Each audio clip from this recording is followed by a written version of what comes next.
All right, Chris here with High Seas Cruising, and today we're going to be doing a room tour here on board Royal Caribbean's Radiance of the Seas. So this is going to be an Oceanview cabin, cabin number 4048. So I'm going to give you guys a quick tour of where I'm going to be staying for the next 9 nights. All right, so you first come into the room.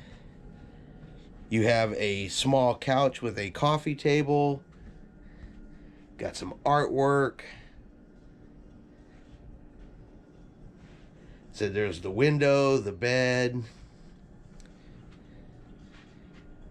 You got your desk area here. Now down in here, you do have a small refrigerator. Up here you have some storage cabinets. The room safe.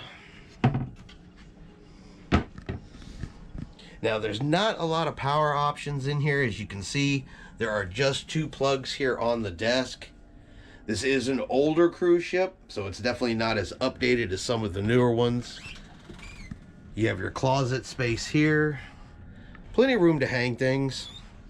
And then it also has another little closet space up in here with some shelving units. Let's see if we can't get that a little bit brighter. It is a bit dark up there in the very front. All right, now you have the bathroom, of course.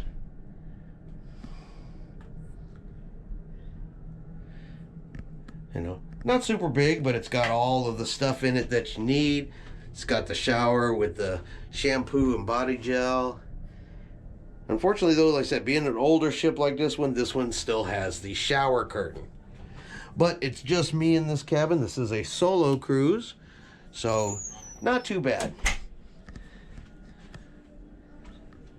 So we'll do just a quick little spin to the room here so you guys can see. And there you go. Like I said, Oceanview cabin here on Radiance of the Seas. Going to be my home here for the next 9 nights. And like I said, being just me, again, I don't need anything big, don't need anything huge. I think it's just about the perfect size. So I hope you guys have enjoyed today's video. If you have, do me a favor and hit that like button. If you haven't done so yet, do me a favor and hit subscribe. It is free to do so. Helps our channel grow. Let you know anytime we put out a new video. Hope everyone out there is having a really great day. And like always, we will see you out on the high seas.